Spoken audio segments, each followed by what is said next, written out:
Hello and welcome to बिटनिंग। साथ में मिलकर शुरू करते हैं ज़िंदगी की दूसरी इनिंग। अ, एक ऐसी वीडियो कुछ आर्टिकल्स में पढ़ रहा था तो अ, वहाँ पे कुछ ऐसी चीज़ें मैंने पढ़ी कि कुछ ऐसे रैंडम थॉट्स बने। एआई की वजह से कल को फ्यूचर में फाइनेंशियल सिस्टम्स जो हैं वो कोलैप्स हो सकते हैं। इसलिए नहीं कि एआई एविल है, मतलब ऐसा नहीं कि एआई कोई शैतानी रूप है जो आपका बुरा चाहता है।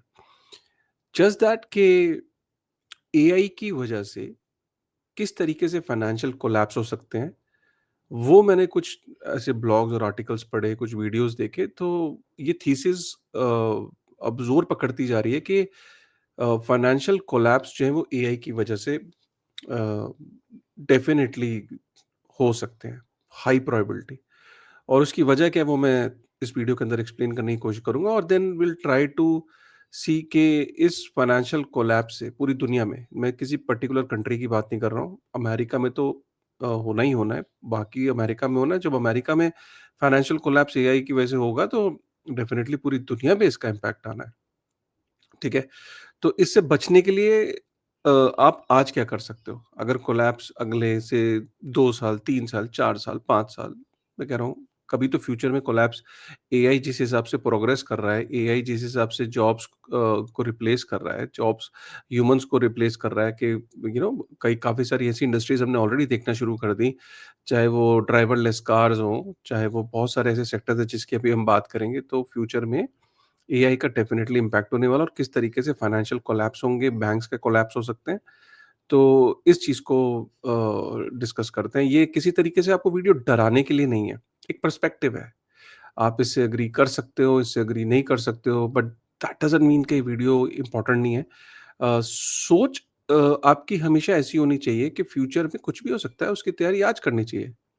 आपको जब आप क्रिकेटर होते हो, आपने खेला इंडिया में होते हो, लेकिन आप ऑस्ट्रेलिया में स्कोर करके आते हो क्योंकि आप खेले ज़रूर हो इंडिया में, लेकिन आप सोच ऑस्ट्रेलिया में खेलने की रखते हो, तभी तो आप महान क्रिकेटर होते हो।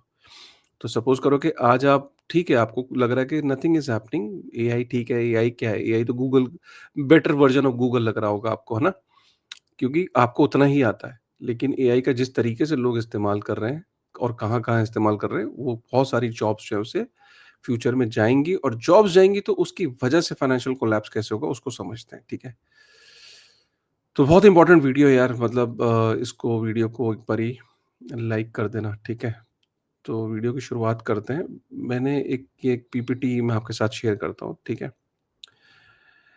एआई रिप्लेसिंग ह्यूमन रोल्स, ये तो इससे हम सब एग्री करते हैं। कई ऐसे एग्ज़ाम्पल्स हैं, जैसे फॉर्च्यून जो 50 कंपनीज़ हैं, वहाँ पे ट्रांसलेटर्स को हटा दिया गया है।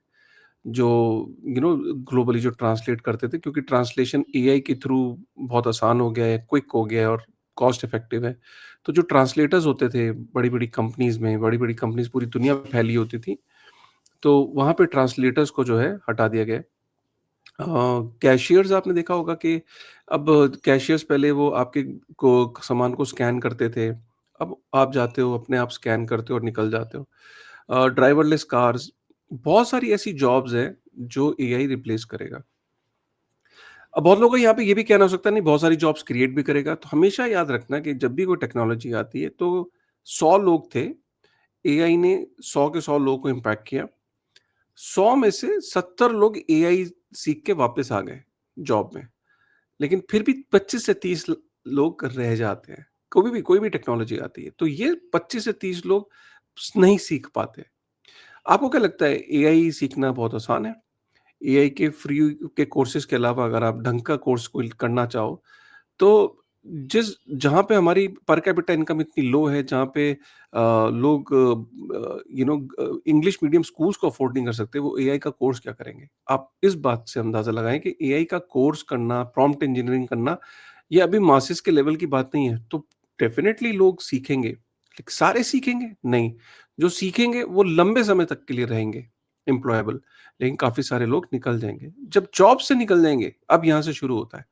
जब जॉब से निकल जाएँगे तो मिलियंस में जो लोग हैं, वो सैलरीज़ कमाते हैं, तो उनकी सैलरीज़ जो है वो गायब हो जाएगी। सैलरीज़ गायब इन द सेंस कि जब जॉब ही नहीं रहेगी तो सैलरी कहाँ से आएगी? और जनरली पूरी जो दुनिया है, पूरा जो ये निज़ाम है, ये सिस्टम है, ये डेब्ट पे बेस्ड है। आप अपने आप को ही देखो, कितने सारे आपके लोन चल रहे हैं, कभी हाउसिंग लोन, कभी क्रेडिट कार्ड का लोन, गाड़ी का लोन, स्कूटर का लोन, इसका लोन, उसका लोन। और ये लोन के लिए आपको प्रोत्साहित किया जाता है।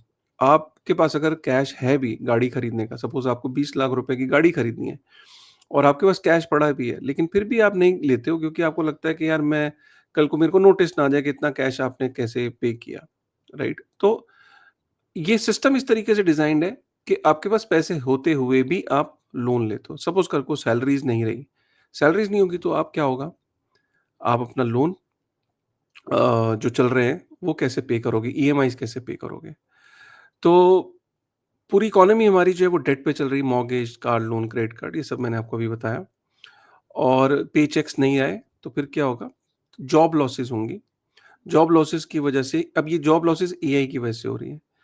तो जब एआई की जॉब लॉसेस की वजह से लोग अपनी ईएमआईज़ पे डिफ़ॉल्ट करेंगे। जब ईएमआईज़ पे डिफ़ॉल्ट करेंगे तो क्या होगा? ये बैंक्स का लॉस होगा। बैंक्स का लॉस कैसे होगा? जब लोग डिफ़ॉल्ट करेंगे, लोन्स को दे नहीं पाएँगे तो जो एनपीएज़ हैं, नॉन परफॉर्मिंग एसेट्स जो हैं वो बैंकों के बढ़ने लग जाएँगे। जब बैंकों के नॉन परफॉर्मिंग एसेट बढ़ते हैं, तो बैंक का रिस्पॉन्स क्या होता है? जब बैंक के नॉन परफॉर्मिंग एसेट बढ़ रहा है और बैंक की रिकवरी नहीं हो रही है, बैंक को लॉस हो रहा है, तो वो सबसे पहले तो एक कोई नई एसेट्स को परचेज़ करना बंद कर देंगे, ठीक है? और दूसरा वो क्या करते हैं कि सबसे पहले अपने वो जो ये जो गैप है, इसको फ़िल करने के लिए उनके पास जो होल्डिंग्स होती हैं, उसको वो सेल करना, तो इसमें वो लिक्विड होल्डिंग्स को जल्दी सेल करते हैं। तो बैंक्स क्या करते हैं कि अपने इस गैप को, ये जो उनको लॉस हो रहा है, जो झटका लगा, बहुत सारे लोग, एनपीए बढ़ रहा है, तो वो अपनी गवर्नमेंट की जो ट्रेजरीज़ हैं, उनको सेल करना शुरू करते हैं। गवर्नमेंट की ट्रेजरीज़, गवर्नमेंट के बॉन्ड्स जो हैं, वो सेल करना शुरू करते हैं। जब बहुत सारे लोग, बहुत सारे बैंक्स, फाइनेंशियल इंस्टीट्यूशंस जिनको एकदम इम्पैक्ट हुआ है कि चाहे वो हाउसिंग फाइनेंस कंपनी है, चाहे वो क्रेडिट कार्ड कंपनी है, चाहे वो बैंक है, तो उनके जब ये डिफ़ॉल्ट बढ़ेंगे, क्योंकि जॉब लॉस हो रहा है, लोग डिफ़ॉल्ट कर रहे हैं, ईएमआई, स्टूडेंट लोन पे नहीं कर पा रहे हैं, तो क्या होगा? बहुत सारे बैंक्स जो हैं वो अपने जो बॉन्ड्स हैं, ट्रेजरीज़ हैं, उनको मार्केट में सेल करेंगे। जब बॉन्ड्स को बहुत सारी जब बॉन्ड्स की सेलिंग होती है, राइट? तो क्या होता है कि बॉन्ड्स की जब बहुत ज़्यादा सेलिंग होती है, जो बॉन्ड का प्राइस है, वो फ़ॉल कर जाता है। ऑब्वियसली जब बहुत सारे बॉन्ड्स मार्केट में सेलर ज़्यादा हैं और बायर कम है, तो बॉन्ड का प्राइस फ़ॉल कर जाता है। जब बॉन्ड का प्राइस फ़ॉल करता है, तो यील्ड बढ़ जाती है। समझ में आ गई? तो जब जब बॉन्ड के प्राइसेस फ़ॉल होते हैं, तो जो उसका इंटरेस्ट रेट होता है, जो यील्ड होती है, वो बढ़ जाती है। यील्ड बढ़ने का क्या मतलब है? यील्ड बढ़ने का मतलब ये कि अब अगर सरकार को, जो एग्जिस्टिंग सरकार है, उसको अगर पैसे रेज़ करने हैं, उसको अगर बॉन्ड इश्यू करने हैं, क्योंकि गवर्नमेंट को जब पैसे चाहिए होते हैं, जब वो मनी को रेज़ करती है, तो गवर्नमेंट क्या करती है कि बॉन्ड्स को इश्यू करती है। बॉन्ड्स को फाइनेंशियल इंस्टीट्यूशंस, कंपनीज़ और बड़े-बड़े जो कॉर्पोरेशंस हैं, ये गवर्नमेंट के बॉन्ड्स को बाय करती हैं क्योंकि ये एक रिस्क फ्री एसेट की तरह माना जाता है। जैसे यूएस की जो ट्रेज़रीज़ और बॉन्ड्स हैं, उनको एक रिस्क फ्री एसेट की तरह माना जाता है कि यार इस पे तो गवर्नमेंट, यूएस गवर्नमेंट की स्टैम्प है ना, इस पे तो सरकारी स्टैम्प है, ये पैसा तो कहीं नहीं जाएगा। तो अब लेकिन इस जब ये बॉन्ड्स की जो यील्ड है, जब ज़्यादा हो जाएगी क्योंकि सेलर ज़्यादा है, बॉन्ड के प्राइसेस फॉल हुए, यील्ड बढ़ गया। तो अब गवर्नमेंट्स को जब पैसा मार्केट से रेज़ करना है, तो उनको हायर रेट ऑफ इंटरेस्ट पे बॉन्ड्स इश्यू करने पड़ेंगे। तो इसका मतलब उनकी जो डेट रेज़ करने की जो क्षमता है, अब उनको जो डेट है वो महँगा रे पहले अगर 3% पे कर रहे थे, अब उनको 5% देना पड़ेगा। तो जब रेट ऑफ इंटरेस्ट ज़्यादा पड़ेगा, तो आपको अब डेट जो है वो महँगा पड़ेगा मार्केट से रेज़ करना। तो गवर्नमेंट की जो बोरिंग कॉस्ट है, वो बढ़ जाएगी। यहाँ तक क्लियर हो गया? अब जब गवर्नमेंट की बोरिंग कॉस्ट कॉस्ट बढ़ेगी, तो गवर्नमेंट को अपना डेट जो रीफाइनेंस करने के लिए, मतलब गवर्नमेंट के भी खर्चे होते हैं और इनकम होती है। और बड़ी-बड़े जितनी भी गवर्नमेंट्स हैं, उनके डेट टू जीडीपी रेशियो में आमदनी कम है और खर्चा ज़्यादा है। तो उस गैप को प्लग करने के लिए गवर्नमेंट्स भी अपने डेट को रीफाइनेंस करती है। गवर्नमेंट अपने डेट पे उसको इंटरेस्ट भी पे करना होता है। तो गवर्नमेंट को जब डेट रीफाइनेंस करना है अपना, क्योंकि हमेशा उसका जो डेट बढ़ता चला जा रहा है और इतनी उसकी इनकम नहीं बढ़ रही। तो जब डेट मैच्योर होता है, जब उसके पिछला डेट चला आ रहा है, वो मैच्योर हो रहा है, उसको रीफाइनेंस करने के लिए फिर से वो बॉन्ड इश्यू करता है, और जब वो रीफाइनेंस करने के लिए बॉन्ड को री इश्यू करता है, ठीक है? तो उसको अब ज़्यादा महँगा पड़ रहा है। तो हायर रेट ऑफ इंटरेस्ट पे उसको ये पे करना पड़ता है, ठीक है? ये बॉन्ड इश्यू हो रहे हैं। इससे क्या होता है कि गवर्नमेंट की जो जो इकोनॉमीज़ हैं, वो इकोनॉमी वीक इकोनॉमी होती है, श्रिंक, और गवर्नमेंट के जो टैक्स रेवेन्यूज़ हैं वो भी घट रहे हैं, क्योंकि जो जॉब लॉसेस है उससे उसकी इनकम और घट रही है। जॉब लॉसेस की वजह से क्या हो रहा है, इनकम घट रही है, और मार्केट के अंदर लोग, जब जॉब लॉस हो रहे हैं तो लोग कंजर्वेटिव हो जाते हैं, खर्चा नहीं करते हैं, तो इकोनॉमी प्रोडक्टिविटी भी नहीं बढ़ रही, जीडीपी नहीं बढ़ रही, ठीक है? और इधर से बोरोइंग कॉस्ट बढ़ रही है। तो ये सिग्नल्स दिखना शुरू हो जाते हैं। ये सेम सिग्नल्स आज की डेट में आपको यूएस में और इकोनॉमीज में आपको देखने को मिल रहे हैं, ठीक है? तो गवर्नमेंट का एक्सपेंस जो है वो राइज हो रहा है, मतलब इंटरेस्ट पे आउट बढ़ रहा है और इनकम गिर रही है, क्योंकि टैक्स में कमी आ रही है, क्योंकि ज़्यादा से ज़्यादा लोग अनएम्प्लॉयड हो रहे हैं। तो अब सिचुएशन क्या होगी, ठीक है? तो इसमें क्या होता है कि जो बैंक्स के अंदर एसओएस होने लगता है, क्योंकि अब बैंक्स की डिफॉल्ट बढ़ता जा रहा है, एनपीए बढ़ता जा रहा है। वो लेंडर ऑफ लास्ट रिसॉर्ट, मतलब जो सेंट्रल बैंक की तरफ मुंह उठा के देखते हैं कि भाई हमें बचा लो। अब बचाने के क्या तरीका है? बचाने का कोई तरीका नहीं है। बचाने का क्या तरीका है? अब जैसे कोई बैंक है, उसने बोला भाई मैं बर्बाद हो गया हूँ, मेरा एनपीए बहुत बढ़ गया है, मुझे बचा लो। बचाने का तो यही होता है ना कि लोन माफ कर दो, लोन को राइट ऑफ कर दो। तो एक तरीके से कि भई emergency lending they the central bank ने। अब सेंट्रल बैंक, जो बैंकों का बैंक है, उसके पास खुद पैसे नहीं होते, लेकिन फिर भी वो लेंड कर रहा है। कहाँ से लेंड कर रहा है? नाउ दिस इज़ लाइक कि आपके जैसे कहते हैं ना, money printing, out of nowhere the government says कि भाई बैंकों को राइट ऑफ कर दो, कोई बात नहीं। ठीक है? अब जब राइट ऑफ कर रहे हो तो बेसिकली आपने एक पैसे को राइट ऑफ करा, मतलब वो पैसा एक सर्कुलेशन से आपने हटा दिया। तो बेसिकली आपने बैंक्स की बुक्स को सँवारने की कोशिश करी है आर्टिफिशियली। तो एक तरीके की वो मनी प्रिंटिंग ही है। दूसरा, आप इमरजेंसी लेंडिंग दे रहे हो, बेल आउट्स दे रहे हो। 2008 में आपको याद होगा कि टोटल उस फियास्को से निकलने के लिए अमेरिका को 5 ट्रिलियन यूएस डॉलर पड़े थे उस ज़माने में, 2008 में। 5 ट्रिलियन यूएस डॉलर का खर्चा पड़ा था उन्हें, बैंक्स को, इंस्टीट्यूशंस को बेल आउट करने के लिए। पैसा कहाँ से आया? मनी प्रिंटिंग से। Money printer literally digital codes आपके जनरेट हो जाते हैं। मतलब कैश तो आपके डेट में आप प्रिंट करते नहीं हो। सिस्टम के अंदर आप 000 आप आपको एक एक बैंक के अंदर एक पैसे की एंट्री तो करनी है कंप्यूटर पे, कीबोर्ड पे नंबर ही तो चलाने हैं। Are you getting this? Out of nowhere literally, मतलब you bail out, right off. तो लेकिन ये सारी चीजें इनकी इनकी इससे होता क्या है? जब आप मनी प्रिंटिंग करते हो, राइट, तो होता क्या है कि अब आपने मनी प्रिंटिंग करके बेल आउट्स तो करा, लेकिन आपने मनी प्रिंटिंग से ग्लोबल जो एक आपके देश के अंदर या ग्लोबल मनी सप्लाई आपने बढ़ा दी, अपने देश में मनी सप्लाई आपने बढ़ा दी।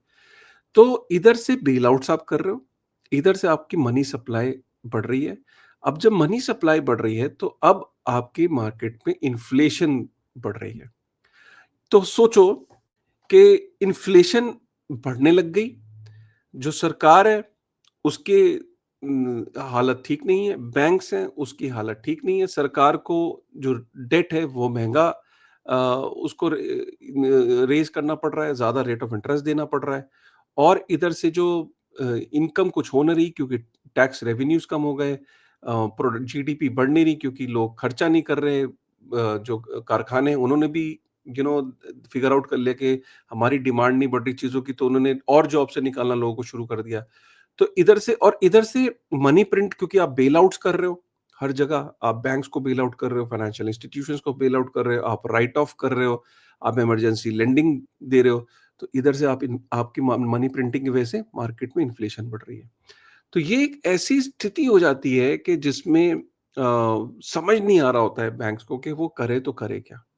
क्योंकि अब इस सिचुएशन में जो बहुत सारे लोग जो अनएम्प्लॉयड हुए हैं, तो सरकारों को ये होता है कि वो जॉब्स माँगते हैं। जॉब्स माँगने के लिए सरकार और मनी प्रिंट करती है, रेट ऑफ इंटरेस्ट को कम करती है।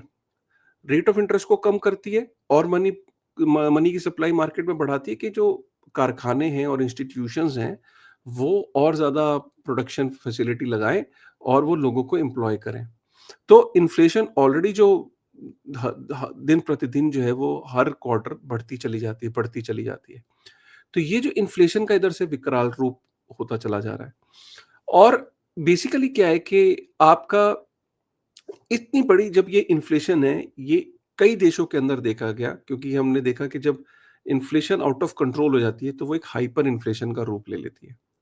मतलब जब आप इतनी मनी प्रिंटिंग आप कर देते हो कि आपके मनी प्रिंट करने से, ठीक है, आपके मनी प्रिंट करने से जो मार्केट के अंदर इतनी ज़्यादा लिक्विडिटी आप बढ़ा देते हो कि लोग जब चीज़ों की डिमांड करने जाते हैं तो बहुत तेज़ी से प्राइस इंक्रीज होने लगता है।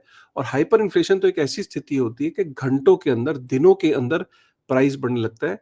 इसकी वजह ये होती है कि जब प्राइस इतनी तेजी से बढ़ता है तो जो पीछे प्रोड्यूसर होता है, वो प्रोड्यूसर को ये लगता है कि यार हो सकता है मैं आज माल सस्ते में ना बेच दूं, मैं कल की वेट कर लेता हूँ, हो सकता है कल रेट और बढ़ा हुआ मिल जाए, मैं परसों बेचूंगा चलो। तो प्रोडक्ट प्रोड्यूसर क्या करता है, अपने माल की प्रोडक्शन को रोक देता है या उसे हल्का कर देता है, ये सोच के कि यार कल को बढ़े हुए दाम लूंगा। तो इधर से प्रोड्यूसर जो है वो, क्योंकि उसको ये दिख रहा होता है कि रातों रात प्राइसिंग बढ़ रही है, तो वो अभी क्यों बेचे, वो फ्यूचर में बेचने के लिए अपनी प्रोडक्शन को कम कर देता है कि मैं फ्यूचर का बेनिफिट लूंगा। और इधर से मार्केट में इतनी ज्यादा सप्लाई बढ़ जाती है मनी की, लिक्विडिटी की, कि लोग पैसा लेके मार्केट में घूम रहे होते हैं, लेकिन पीछे से सामान ही नहीं आ रहा होता है, पीछे से सामान नहीं मिल रहा होता है। स्टोर्स के स्टोर लुट जाते हैं लिटरली, हमने ये देखा है जिम्बाब्वे वगैरह में और जगहों पे, ठीक है। तो ये हाइपर इन्फ्लेशन का बड़ा एक विकराल रूप हो जाता है। और इस विकराल रूप से बचने के लिए फिर सेंट्रल बैंक के पास और कोई तरीका नहीं होता है। उसके पास सिर्फ एक तरीका होता है कि stimulus package, money printing is the only solution that they have, nothing else, ठीक है। तो ये पूरा का पूरा जो हाइपर इन्फ्लेशन के एरा के अंदर, चाहे आपका जो स्टॉक मार्केट्स हैं वो बलून कर रही होती हैं, सब चीजें कर रही है, लेकिन आप बेसिकली क्या है कि आपके जो मनी की जो वैल्यू है, that you are losing that value of money very quickly. क्योंकि जिम्बाब्वे वगैरह में और देशों के अंदर, मैं अमेरिका को जिम्बाब्वे से कंपेयर नहीं कर रहा हूँ, बट हमारे सामने प्रोटोटाइप्स हैं कि जहाँ पे जो मनी है वो अपनी वैल्यू है वो इतनी तेजी से उसकी करेंसी की वैल्यू डिप्रिशिएट हो रही होती है कि आपके पास बोरा भर के पैसे होते हैं घर में, लेकिन जब आप उसको लेने जाते हो तो उससे आप अंडे की क्रेट तक नहीं खरीद पाते। तो कहने को तो बोरा भर के पैसा है, लेकिन उस पैसे की वैल्यू नहीं रहती। ऐसे एरा के अंदर ये जो फाइनेंशियल कोलैप्स जिसको हम कहते हैं, क्योंकि इसमें लोगों का विश्वास बैंक से उड़ जाता है, स्टॉक मार्केट से उड़ जाता है, और करेंसी से उड़ जाता है। तो ये सिनेरियो जो है एआई के आने के पहले, ये सिनेरियो एआई से पहले भी होते थे, लेकिन अब एआई के आने के बाद ये सिनेरियो बहुत क्विकली देखे जाएंगे, कई देशों के अंदर ये देखे जाएंगे, बड़े बड़े देश इससे इम्पैक्ट होंगे, ठीक है। तो बेसिकली क्या है कि एआई का जो ये इम्पैक्ट है, इसके गवर्नमेंट बॉन्ड्स के अंदर लोगों का विश्वास खत्म होगा, कॉर्पोरेशंस का विश्वास खत्म होगा। क्योंकि आप समझो ना कि इन्फ्लेशन मान लो कि 7% है और गवर्नमेंट का जो बॉन्ड है वो 4% का रिटर्न दे रहा है। तो 3% का तो परचेजिंग पावर में लॉस है ना। तो इसलिए लोग गवर्नमेंट बॉन्ड्स की तरफ भी नहीं जाएँगे। गवर्नमेंट बॉन्ड्स को छो ड्रॉप करके वो किसकी तरफ जाएँगे, उस पे अब हम चर्चा करते हैं, ठीक है? सो बेसिकली क्या है कि जब विश्वास गवर्नमेंट बॉन्ड से भी हट जाएगा, ठीक है? तो लोगों का जो विश्वास है, वो फिर इस सिनेरियो में आता है कि जब मनी अनलिमिटेड सप्लाई में बेल आउट्स के लिए, हर चीज़ के लिए, जब इसको बचा, उसको बचा, फायर फाइटिंग कर रही होगी गवर्नमेंट, राइट? लोगों के अकाउंट में फ्री में पैसा देना पड़ रहा होगा, भुखमरी से बचने के लिए लोगों के अकाउंट में पैसा ड्रॉप हो रहा होगा, ठीक है? तो यूनिवर्सल बेसिक इनकम का दौर आ जाएगा। तो उस समय में लोग जब इतनी चीज़ों की डिमांड करेंगे, तो फिर लोगों को मार्केट में फिर अनलिमिटेड मनी के सामने जो भी लिमिटेड फॉर्म ऑफ मनी होगी, वो बढ़ने लग जाएगी, उसकी डिमांड स्काई रॉकेट हो जाएगी। तो इसमें सबसे ज़्यादा बेनिफिट जो है वो गोल्ड और बिटकॉइन को होगा। मैं ऑल्ट कॉइन्स की बात नहीं कर रहा हूँ, लेकिन बिटकॉइन और गोल्ड को इसका सबसे ज़्यादा बेनिफिट होगा, क्योंकि अनलिमिटेड मनी है एक तरफ, और एक तरफ स्केर्स और रेयर। स्केर्स और रेयर में ये फ़र्क है कि भई एक चीज़ है जो लिमिटेड बाय नंबर है, जैसे बिटकॉइन जिसका नंबर डिफाइन है बाय कोड, कि भई इससे ज़्यादा बिटकॉइन नहीं हो सकते। और एक है गोल्ड, गोल्ड भी इतनी तेज़ी से उसकी सप्लाई नहीं बढ़ाई जा सकती, इनफैक्ट सिल्वर भी हो गया। तो सिल्वर हो गया, बिटकॉइन हो गया, गोल्ड हो गया, you know uh, rare arts हो गया, जैसे पेंटिंग्स हो गई रेयर, ठीक है? तो इन सारी चीज़ों की वैल्यू जो है वो एक तो जो जिनकी सप्लाई नहीं बढ़ाई जा सकती या जो लिमिटेड है, उनके जो प्राइस है, उनकी जो वैल्यू है वो एप्रिशिएट होने लग जाएगी, ठीक है? इधर से क्योंकि मनी सप्लाई एक्सेसिव होने की वजह से, क्योंकि लोग क्योंकि स्टॉक मार्केट्स के अंदर भी रिटर्न तो बहुत ज़्यादा होगा, ठीक है? लेकिन वो फिर भी उस हाइपर इन्फ्लेशन के नंबर को बीट नहीं कर पाएँगे। ठीक है? सो सब कुछ बलून्ड दिखेगा, सब कुछ इन्फ्लेटेड होगा, लेकिन जो चीज़ लिमिटेड होगी, जो एसेट्स की सप्लाई नहीं बढ़ाई जा सकती डिस्पाइट द फैक्ट कि आप बोरा भर के पैसा ले आओ, ठीक है? तो वो एसेट सबसे अच्छा परफ़ॉर्म करेंगी। मैं ये नहीं कह रहा हूँ कि ये स्थिति कल को आपको देखने को अभी मिल जाएगी या नहीं मिलेगी। ये सब डिपेंड करता है कि जो एआई है, वो कितनी तेज़ी से प्रोग्रेस करता है, कितनी तेज़ी से बड़ा होता है। ठीक है? क्योंकि एआई और भी बहुत सारे इम्पैक्ट करेगा। जैसे कि मैं एक और छोटा-सा एग्ज़ाम्पल देता हूँ। एआई के अंदर एक सबसे बड़ी चीज़ ये हो रही है कि एआई के अंदर एक कॉम्पिटिशन ये है सारी कंप्स में कि डेटा सेंटर्स और जो चिपसेट्स हैं, वो दिन-प्रतिदिन इवॉल्व हो रहे हैं। इंटरनेट में क्या हुआ था कि जब इंटरनेट ग्रो कर रहा था, तो केबल एक बारी इंटरनेट की केबल डल गई थी। कंपनियाँ खत्म हो गई, कंपनियाँ नहीं आई, कंपनियाँ चली गई, लेकिन इंटरनेट की केबल्स से जो इंफ्रास्ट्रक्चर लेट डाउन जो एक बार हो गया, उसका फ़ायदा आज तक हो रहा है। लेकिन एआई में डेटा सेंटर्स में जो चिपसेट्स हैं, हार्डवेयर्स हैं, सॉफ्टवेयर्स हैं, वो कंटीन्यूअस आपको अपग्रेड करने होते हैं। ये एक नेवर एंडिंग रेस है। चाइना, रशिया, अमेरिका ये सब आपस में लड़ रहे होंगे, हर वक़्त ये इन्वेस्ट कर रहे होंगे। कोई भी कंट्री अपनी इन बड़ी कंपनियों को खोने नहीं देगा, लॉस में नहीं जाने देगा। ये थक जाएँगे एक दिन, इस रेस के अंदर, क्योंकि इतना पैसा पंप करना पड़ेगा इन कंपनीज़ को कि एक दिन ये गवर्नमेंट के पास जाएँगी कंपनियाँ और बोलेंगे कि हमारे बस की नहीं है, हम कितना अपग्रेड करें, हमें सपोर्ट चाहिए। तो हर कंट्री अपनी इन कंपनियों के सपोर्ट के लिए मनी प्रिंटिंग करेगी, ठीक है? फिर एक और चीज़ होने वाली है, ये डेटा सेंटर्स जो है, ये थोक में लगाए जाएँगे। डेटा सेंटर्स बहुत ज़्यादा इलेक्ट्रिसिटी फेच करते हैं। दुनिया भर में सबसे बड़े कंज्यूमर जो होंगे इलेक्ट्रिसिटी के, वो डेटा सेंटर्स होंगे और कई देशों में ये जो एक्जिस्टिंग हाउसहोल्ड है, उनकी इलेक्ट्रिसिटी को भी फेच करेंगे। एक ग्रिड इतनी जल्दी अपग्रेड नहीं की जा सकती, 7 से 8 साल लगते हैं ग्रिड का पावर बढ़ाने के लिए। तो ये जो ग्रिड्स हैं, बेसिकली ये अपनी जब डिमांड बहुत ज़्यादा इलेक्ट्रिसिटी की बढ़ेगी, तो अपनी रेट बढ़ा देंगे। जब रेट बढ़ेंगे तो हाउसहोल्ड जो है उनके उनके ऊपर इम्पैक्ट पड़ेगा, फिर से एक महँगाई और इन्फ्लेशन फिर बढ़ेगी, समझ रहे हैं? तो इतनी तेज़ी से इन्फ्लेशन बढ़ेगी एआई के डेटा सेंटर्स की वजह से, एआई के जॉब रिप्लेस होने की वजह से, कि एआई का एक बहुत बड़ा इम्पैक्ट होने वाला है फाइनेंशियल सिस्टम पे। फाइनेंशियल कोलैप्स हो सकती है कई देशों की, कई छोटे-छोटे देश फिर बड़े-बड़े देशों पे। ऑब्वियसली जितना शक्तिशाली देश होगा, जितना उसके पास रिज़र्व्स होंगे, जितना वो प्रिपेयर्ड होगा, उतना बेहतर होगा उसके लिए। प्रिपेयर्ड इन द सेंस के जिन कंट्रीज़ के अंदर एक्सेसिबिलिटी होगी हार्ड एसेट की, लाइक कि लोग अपने आप को बचा सकेंगे, through gold, through bitcoin, through silver, जहाँ पे हार्ड एसेट्स के एक गवर्नमेंट्स ने अगर वहाँ पे एक एक्सेसिबिलिटी बढ़ाई होगी कि लोग इनमें अपने as a store of value का एसेट्स का एक्सेस जहाँ जिन देशों में बेहतर होगा, जहाँ पे फाइनेंशियल इंस्ट्रूमेंट्स इस तरीके से डिजाइन किए गए होंगे कि लोग अपने अपने आप को, अपने पैसे को सेव कर सकें, वो बेटर ऑफ होंगे। लेकिन कुछ देश होंगे जहाँ पे एक्सेसिबिलिटी नहीं होगी ऐसे फाइनेंशियल इंस्ट्रूमेंट्स की, जैसे अफ्रीका में। आपको क्या लगता है अफ्रीका में गोल्ड ईटीएफ्स हैं, बिटकॉइन ईटीएफ्स हैं, आप एक्सचेंजेस हैं? नहीं। ऐसे कई कई 100 देश जो हैं वो वल्नरेबल हैं और वहाँ पे आप सोचो कि कितना बड़ा ड्रैकोनियन सिचुएशन बन जाएगी। वो मर्सी पे आ जाएँगे बड़े-बड़े देशों के। तो बड़े-बड़े देश, कई देश ऐसे होंगे जो अपनी करेंसीज़ को ड्रॉप करके या तो यूएस डॉलर को या चाइनीज़ करेंसीज़ को यूज़ कर रहे होंगे, और अभी भी ऐसा बहुत जगह होता है। और उस कई देशों में क्रिप्टो को यूज़ कर कर रहे होंगे लोग। तो ये बहुत बड़ा एक इम्पैक्ट होगा इस इन सब चीज़ों का। एआई को आप इतना हल्के में मत लीजिए। एआई के बारे में आप प्रिपेयर रहिए। एआई के जो खतरे हैं, उसका इम्पैक्ट आप ना चाहते हुए भी, चाहे आप नॉन एआई जॉब भी कर रहे हो, तो भी आपके ऊपर उसका इम्पैक्ट होना है, ठीक है? तो उसके लिए आज प्रिपेयर करिए। हार्ड एसेट्स, जो एसेट्स ऐसे कि सपोज़ करिए कि इधर से इधर से सुनामी आ रही है पैसे की, लेकिन कौन से वो एसेट है कि चाहे सुनामी आ जाए, उन एसेट्स की सप्लाई नहीं बढ़ाई जा सकती। अगर आपने ये क्वेश्चन का आंसर दे दिया ना अपने आप को कि भाई जितनी मर्ज़ी पैसे लेके आ जाओ, ये वो एसेट्स हैं जिनकी सप्लाई नहीं बढ़ाई जा सकती डिमांड के मुताबिक। वो एसेट्स आपको प्रोटेक्ट करेंगे, ठीक है?